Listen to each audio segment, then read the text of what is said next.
Okay, it's 6 o'clock. Let's go ahead and stand for the Pledge of Allegiance.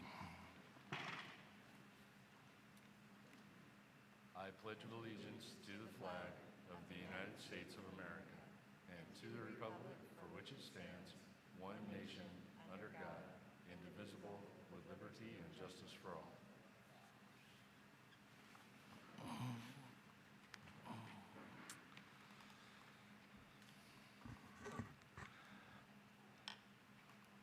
Has everybody had a chance to look at the agenda? There, to my knowledge, have been no changes. Yes, I move that we accept the agenda. We have a motion. Do we have a second? I'll second. Okay. All in favor of adopting tonight's agenda? Aye. Aye. Aye. Any opposed? And there we go. And we'll move on to item number 3, the superintendent's report. Good evening. Thank you, Board President Wiehlander, other board directors, student representatives, community members, staff, and of course, family and guardians. I'll start off, as you can see, there are flowers in front of the board this evening, and that includes obviously our student representatives. So happy that Aiden and Abigail can make it. We'll have to make sure we get the flowers over to Riley for sure tomorrow. But it is this is the particular month that school boards are recognized officially. If some of you didn't know, it is a volunteer position. It's not one in which there comes a whole lot of things with it other than the honor to serve your community and look out for the best interests of students. I think that is exactly what I've been so proud about as I've been in the Shelton School District is all the boards that I've worked with have prioritized students. It has been at the forefront of their decision-making, the questions they ask, the information they request that I get on a regular basis, and just their ability to engage also with our community. So they are there to learn more about what it is that we have to do to improve the services that we provide our students. I've also watched them dive deep into the things that we're trying to get done here. K-12 school districts are complex. There's a lot of pieces to it.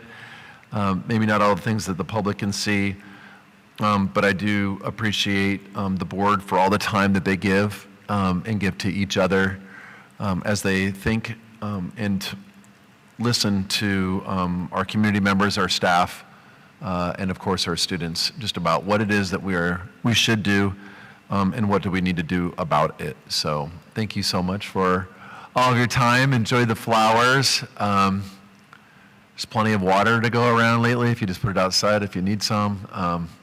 But again, thank you so much. I just wanted to honor all your service.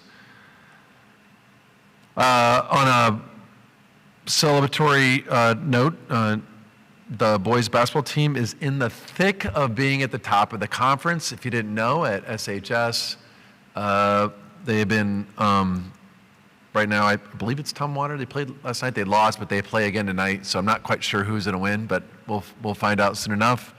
Lots there. Good for them. Always nice to be sitting there competing for your conference, for any sport that is. Just want to give a shout out also to both our boys and girls wrestling teams. The girls came in 4th place out of 18 teams this last weekend at a tournament down here in the South Puget Sound, and then the boys won their tournament at River Ridge, the River Ridge tournament. So pretty exciting stuff that we have going on this winter. A couple things related to professional development here in the district. We just spent last week 4 hours. I've spent 4 hours with our school and district leaders. We were working on the school improvement plans. That is something that's on the agenda. We're doing our mid-year adjustments. So the school improvement plans are part of the continuous improvement efforts that we have here. It's not just about the schools in this particular case, folks. It's also about what other staff do in district office, because when we support the schools and their efforts, and they're aligning their efforts towards a strategic plan, we can really get the outcomes we want. So we made some mid-year adjustments just about what it is that we can develop inside the classroom that would best serve the needs, again, of our students.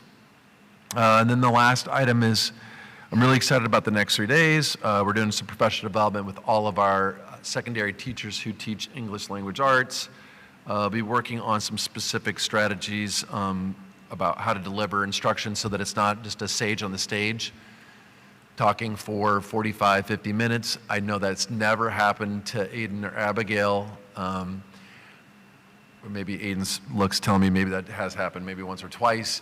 But we want to make sure that we're really thinking about our students and their engagement and on what specific skill. Oftentimes as teachers, we want to teach so much in a lesson, it can be hard to boil it down into something that's truly digestible and that is also, of course, accessible to the students so they understand what it is, the target skill, and they have time to practice it. So that'll be some of the things we'll be focusing on for the next 3 days. So I'm really looking forward to that for sure. So that will conclude my remarks for this evening. Thank you. Thank you, Mr. Jesse. And now we'll move on to community comment. As a part of the regular school board meeting, the board invites community members to make public comments in person and/or by phone as conditions allow. If speaking in person, please follow the public comment procedure by signing in and stating your name and address at the podium when called by the board chair. If making comments by phone, please dial 1-253-215-8782 and enter meeting ID number 872-5618-1978. Each person is allowed 3 minutes to speak. In accordance with the Open Public Meeting Act, the board is not allowed to discuss items that are not on the agenda. The board will direct the superintendent to follow up on any items that arise during public comment as appropriate. The board cautions all speakers that it is possible that your statements could violate the rights of others under various laws, including laws protecting privacy and laws prohibiting defamation. If you're unsure of the legal effect of your remarks, you should seek independent legal counsel. In any case, we ask that you help us model for our students what a respectful and inclusive community looks and sounds like. And first to the podium, I would call Dr. Ven Sebi.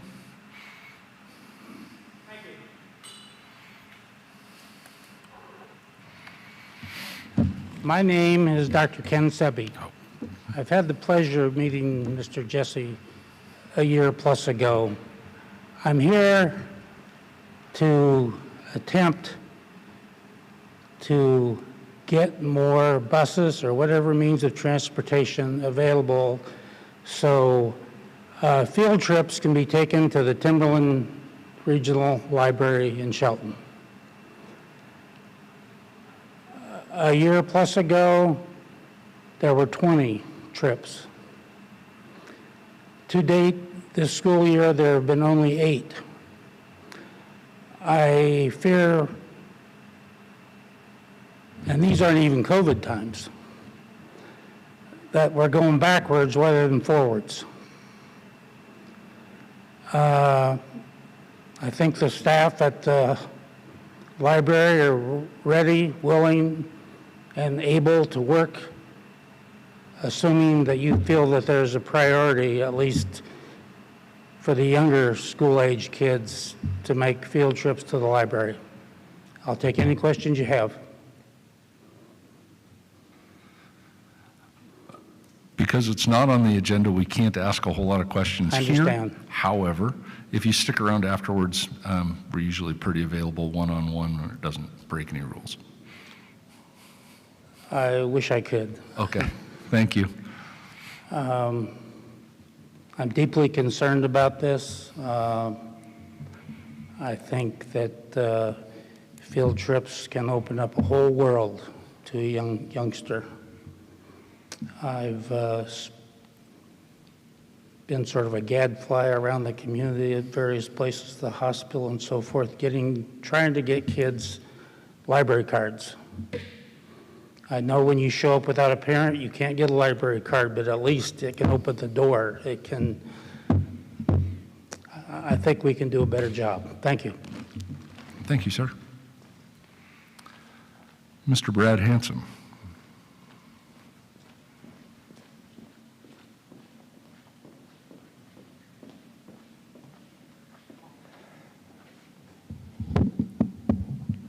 Hi, my name is Brad Hansen. I've been a part of this community since '89 when my family moved here. Grew up in the school. My dad worked here for a long time. My wife's a teacher here, actually at this school. So we've been a part of this community and this school for a long time. What I wanted to talk today is about the sports. It's actually great that you brought that up. I'm one of the volunteers for the girls soccer program. Work with the goalkeepers, and then just assist the coaches however they need. My daughter has now been a dual sport, my youngest. Seeing her now at the basketball program. And one of the things I'm seeing is that the families do not travel to the away games. And I know that there is, having coached in the community and coached at the schools, there is struggles for families, especially with the current cost of fuel, admission. I mean, they're even charging at some of the away games for C-team entry. A family of 4 could be looking at $30+ just to get in the door, plus fuel. Depending on the vehicle you drive, it could be a pretty expensive evening twice a week with basketball. For some families, that's a pretty heavy burden. I don't know what the solution is at this point. I wish there was some communication that we could have between schools amongst the WIAA to allow families that this burden is on to at least allow entry. I know we are a school district that sees a lot of families that are on free and reduced lunch. And I wish there was a way we could have a program that even for our own home games, that we're not charging families to get into our own games. Because there's nothing more important for me when I was an athlete than to see my family up in the stands. And to be there for my kids. I got one kid that's graduated, and I made almost every single one of her games for 4 years. I got a daughter that's a freshman now, and being able to coach, I make almost every single one of the soccer games. But it's something I want to see all the families. When we were at a couple basketball games, I noticed for varsity as we were leaving, because we don't always stay for all the games, there was almost no Shelton fans. And it's a little heartbreaking as a father to see no fans in the stands for these girls that were there. I can't speak for the boys program because I'm not part of that, but I would just like to see the discussion opened for ways to support the families as they travel and support their kids in sports. So that's all I got. Thank you. Thank you. Esther Castro?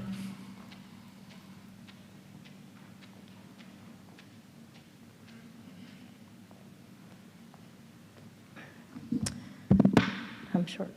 My name is Esther Castro. I'm at 163 East Wilbur's Way. I'm pretty nervous because I've never done this. So, I have 2 questions, and I know I've talked to someone about the food service, basically for preschool children. I know that once the preschool program was moved to the Mountain View Annex, apparently there's no breakfast or lunch for these children. And these are the future of our children as well. But I got some answers, somewhat answers, but not specifically what I wanted to hear and what the benefit for the children is. So I want to know more and get a clear answer. And the other question is, why can't we get a community meeting to talk about the bilingual program that is held at Evergreen? We've asked multiple times for another meeting, but apparently there's no meeting available somehow. So we want to save the program. We know that the program has decreased in size, like by the grades or by classroom, whatever it is, but it's decreasing. We want to increase the bilingual program and to continue with the program. Thank you. Thank you. And Skylar Rad.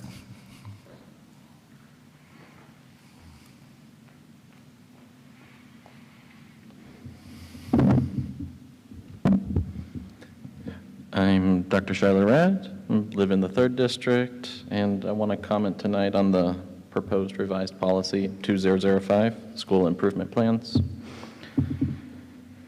I'm grateful for the diligent hard work that Shelton School District, superintendent, directors, principals, faculty, and staff, they do in improving schools.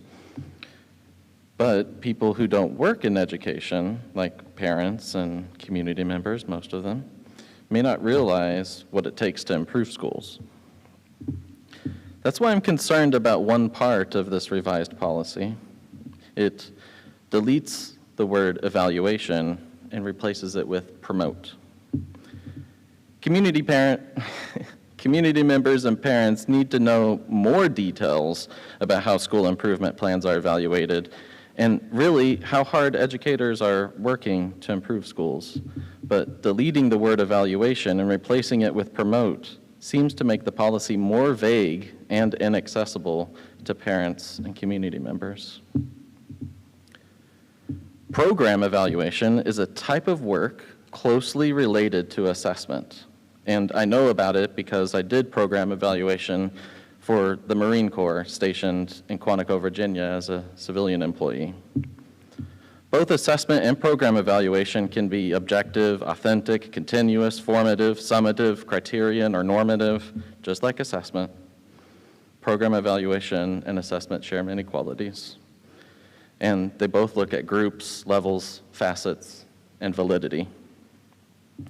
I believe that rather than deleting the word evaluation, the board should expand evaluation by ensuring school improvement plans are authentic and continuous and based on the science of program evaluation. Specifically, given the language of the policy about positive impact, I recommend integrating the procedures of impact evaluation into the policy. And personally, I have a soft spot in my heart for utilization-focused program evaluation.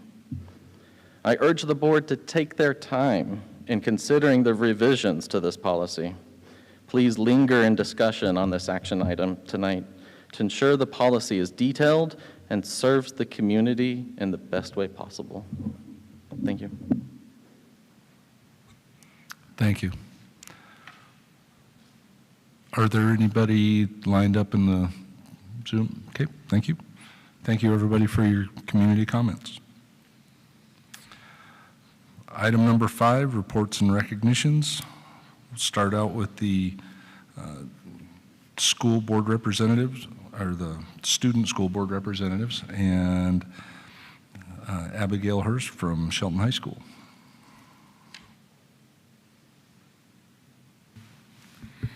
Registration for next school year is in full swing. Students in grades 9th through 11th are learning about their options for next year over the next 2 weeks. They will be choosing classes the last week of January and first week of February. This Friday is our winter sports assembly. Winter sports student athletes will be recognized along with other student groups. During this assembly, there will be a staff for a student basketball game, including performances from both cheer and dance. Freshmen continue to learn more about their possible pathways and academies. Currently, they are experiencing the Business, Finance, and Hospitality Academy. Presentations are taking place during freshman seminar, and they will select an academy the second week of February, along with classes for next year.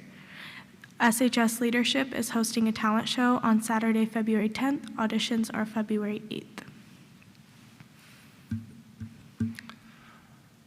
Thank you. Aiden Underberg, please. So tomorrow at both 10 a.m. and 4:30 p.m., sophomores and juniors, there is a running start information session at Cedar, and Dr. Ramos from Olympic College will be presenting how to successfully navigate this opportunity. And if you're not interested, still go and gather information for other friends that couldn't go, or like a lower classman sibling that you may have. This Friday, the 26th, all juniors and seniors will be attending the Evergreen State College Tour. And then our school partnered with Big Smiles to offer dental care at school. schedule an appointment between February 5th and 9th. More information is on our Facebook page. And Tuesday, February 6th, from 6 to 7 p.m., families of 8th grade students are invited to Cedar to learn more about what we do. Thank you very much. Okay, item number 5.02, although Mr. Jesse spoke about this at length, was there anything else you wanted to say about the month of January?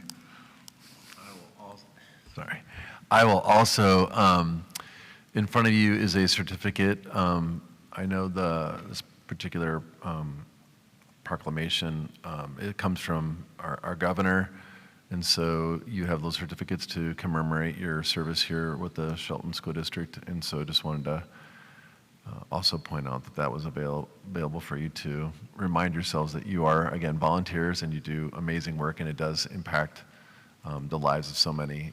Children are our future, so thank you so much. Thank you. Item number 6, the consent agenda.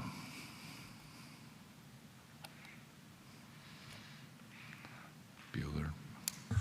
I'll make a motion to accept the consent agenda. I'll second the motion. Okay, all in favor of approving the consent agenda? Aye. Aye. Aye. All opposed? Okay, and we have a consent agenda. Moving on to item number 7, discussion and action items. 7.01, reading revised policy number 2000, student learning goals. And Mary Ann Marshall is not here this evening for the second reading and recommended approval. Anybody? Yep, so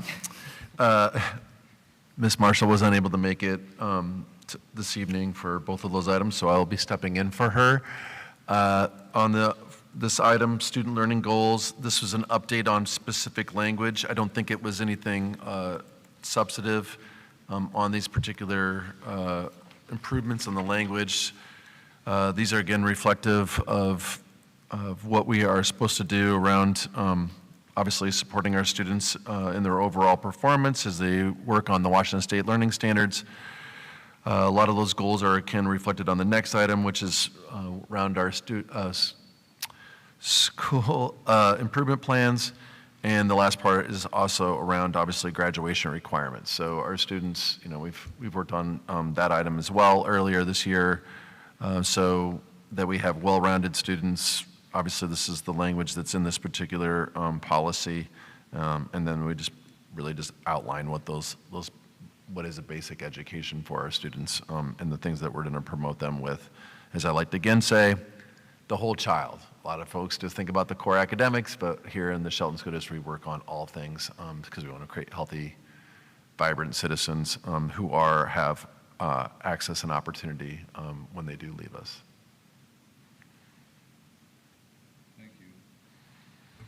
Thank you. Have all the directors had a chance to look over this? Are there any questions or discussion about it?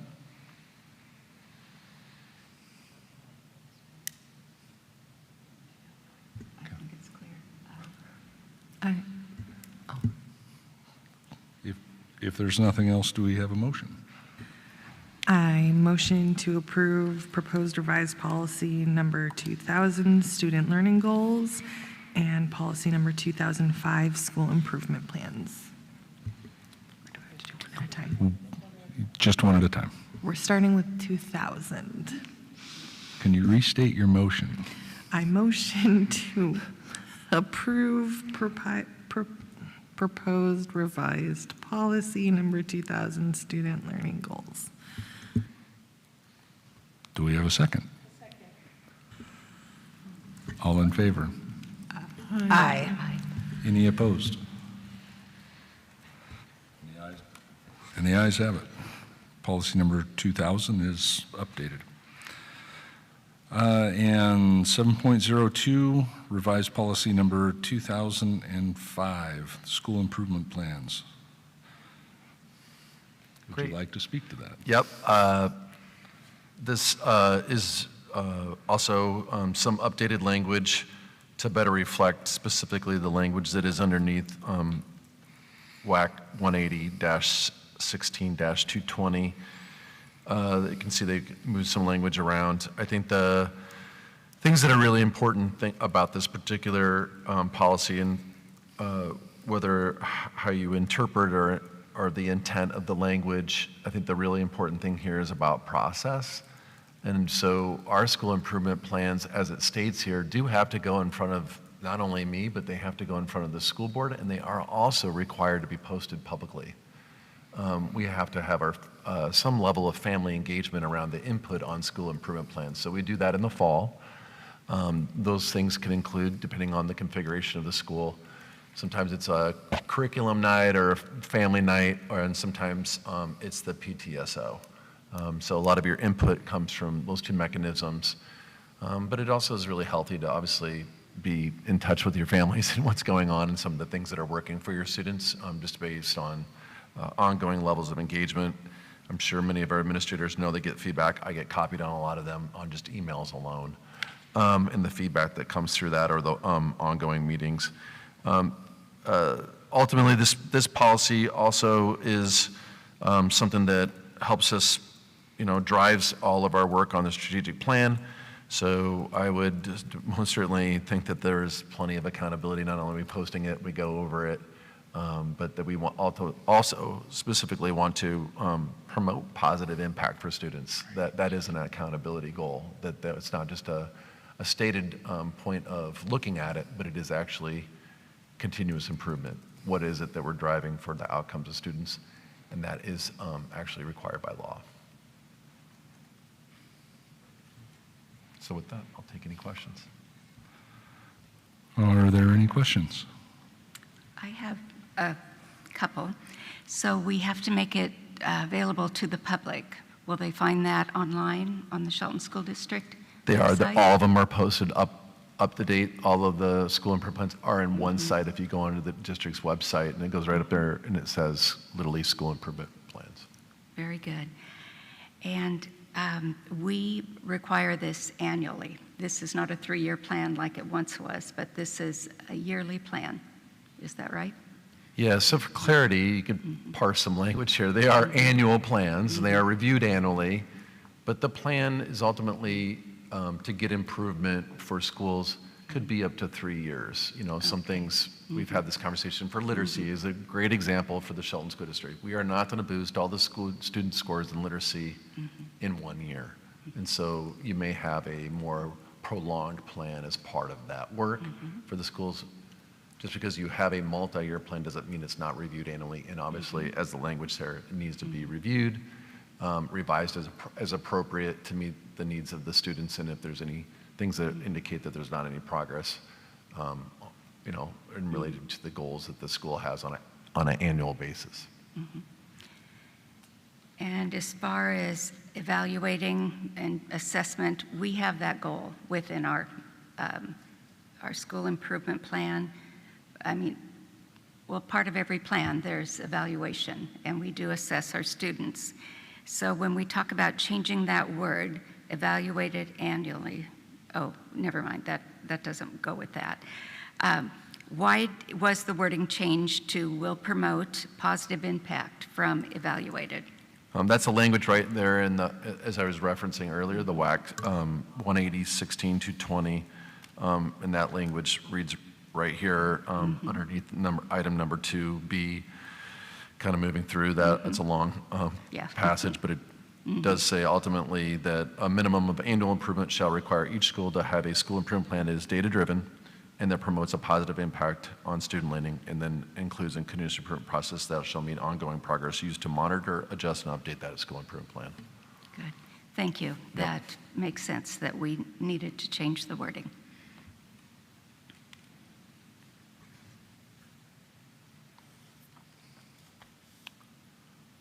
Anyone else?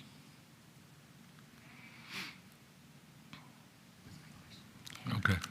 And then I just, for clarification on the, where we took out the data-driven and evaluated. Down below, it talks about the promoting continuous achievement, and it goes on and on. And then we do review these every year to make sure that they are evaluated and keep going. Is that my understanding? That is correct, and that has to come in for the board. The boards do have to review that as part of their annual review process. Yep. Okay, if there's no other discussion, do we have a motion? I'll make a motion to approve policy number 2005, School Improvement Plan. I'll second that. Okay, we have a motion and a second. All in favor? Aye. Aye. Any opposed? The ayes have it. Thank you.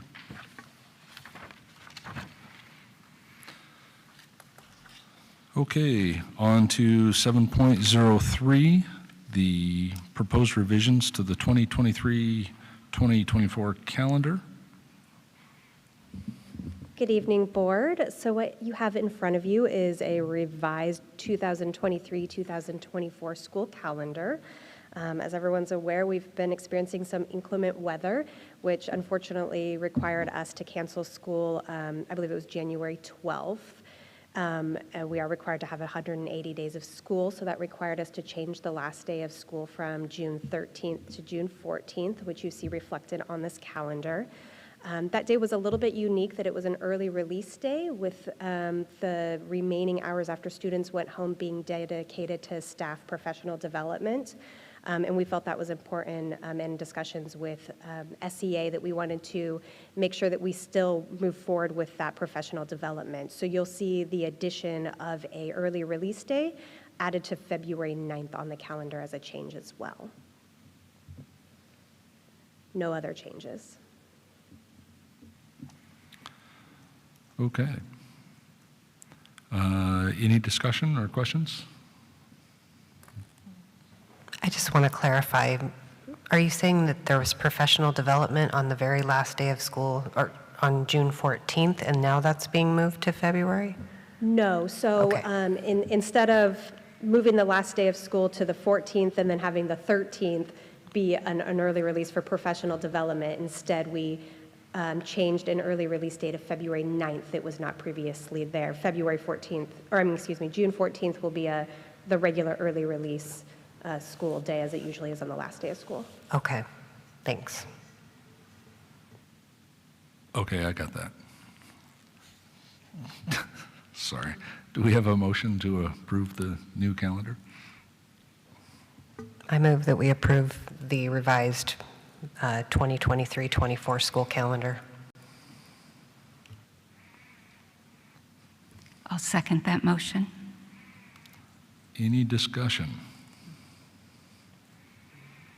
I know it took me a second to figure out the 9th thing, but anyway. All in favor? Aye. Any opposed? Okay. Thank you. And it's approved.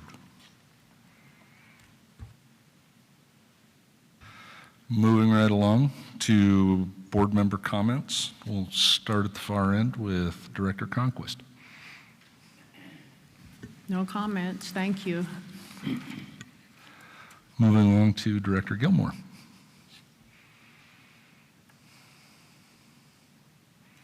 I'd like to thank everybody for coming tonight and providing their public comment and just being here with us. Thank you for the recognition this week. I feel warmer with these flowers here today.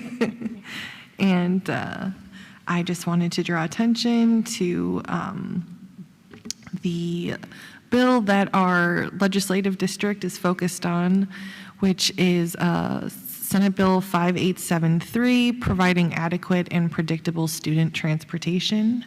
That had a hearing this afternoon, so we will find out more. The first cutoff is the 31st, and there's a lot of education bills up and out there, and not as much excitement around education right now, so I will have better information on real bills and what could be affecting our district in the near future. Thank you. Director Knutson. Yes, I'd like to thank the district and the people involved in providing flowers and recognition for the school board. I'm very grateful for that. And I am grateful for all the information and the times they answer my questions. So thank you to administration for that. And the other thing is, I'm really glad we had input from the community. There are always issues out there that are important. And I think that was a very interesting comment about equal opportunities for families to view sports, and it shouldn't be a financial problem for them to go support their kids at an event. So maybe that will open some discussions, and we'll see what kind of things could be done for those families to participate more. And also the library cards too. I'm very interested to know how that was promoted in the past, and if that's an important connection we need to community to have kids have better access to their public library. So I just wanted to recognize the people who came to speak tonight. I appreciate the comments, and that's all I have. Thank you. And Director Davidson. All right, I thank you all for coming to the meeting tonight, and thank you for making public comments, even if it is nervous or makes you nervous to get up there to do that. We always appreciate anybody who comes up to make a public comment. We would like to make people feel as comfortable as we can. Thank you as well for the recognition for the school board month. The flowers are always very much appreciated, and they make my house even more cheerful, especially during this dreary, rainy weather. And I hope everybody is staying healthy. I know this is a challenging time of year with a lot of different viruses going around. So thank you for all of our custodial staff that's trying to help keep things clean in our schools every day, and everybody who's showing up to teach our kids. It is really exciting hearing about the different athletics that are doing well. I know that I keep hearing from my neighbors who are involved in wrestling. I think that boys wrestling tournament was over 30 different teams that were there, and they got first place, and they had beat Tumwater the week before that. Girls wrestling is doing really well, and I didn't realize how well the basketball team was doing, but I do appreciate that our school district has a lot of different athletic opportunities for all of our kids, and as well as dance, cheer, theater, band, the robotics club, all of the different clubs. And I very much appreciate both of your different updates that you have on your high school to let us know what's going on in the schools. I love that there are opportunities for kids to come and find out about Running Start if that's what they're interested in, especially the 2 different times that they've got that. And I do enjoy the fact that you guys are having an assembly this week. I think it's good to have fun, and it's been really neat to have I think it was the dance team that had their youngsters do it, and then the cheers finally getting a chance to do it after several. Yes, okay, good. So I'm glad that those little girls are going to get a chance, or little cheerleaders are going to have a chance to get out and show their families everything that they've learned. I think that's always fun for that to happen. Thank you to all of the school board members and the district staff that joined us last Wednesday for a study session on just our board roles and responsibilities, since this is a new year, and many of us went through an election. It's always good to get some information from our school district attorney and go over all of those things. And the last thing I just want to thank, I know Katie Diamond isn't here, but she had invited me to go to the high school to sit in for the graduation video. And that I happened to walk into the high school right when a lockdown drill was going on. So then I got locked into the room that I was going to be doing it in, but there were multiple students in there, and I got a chance to hear what they were going to say for quite some time. I think I was there for over an hour, and just listening to different students of variety of background and experience in grade give their experience of being a high climber was actually really neat. And just a good experience to be a part of since I've myself graduated from Shelton High School and got a chance to give a little input. Outside of that, nothing else. I'll pass it to you. Well, I don't have a whole lot to add. We'll throw in there, I believe powerlifting also had a meet here recently, and they took first out of however many schools. And then don't forget that we have OMS and OBJH both have sports programs going on. I know that the boys and all the different, I got the update, and all of the different levels of basketball are playing this week. Lots going on there. Get out and root for those guys. We've talked about the running start and some of that stuff coming up, but the other thing that happened kind of this week is a lot of the scholarships opened up. Pay attention to social media. If you have a senior out there, make sure you get in and apply for those. Thanks again for everybody who came out for public comment. As you see us up here scribbling feverishly, we may not be able to address you directly at the time of your comment, but we beat up the big guy liberally to make sure all those things are being answered. At this time, we don't have any reason for an executive or exempt session, so I would take a motion for adjournment. I'll make a motion for adjournment. Second? I'm the one that always votes no, so, I second the motion. okay. All in favor? Aye. And no, so. All right. 6:42, we're done.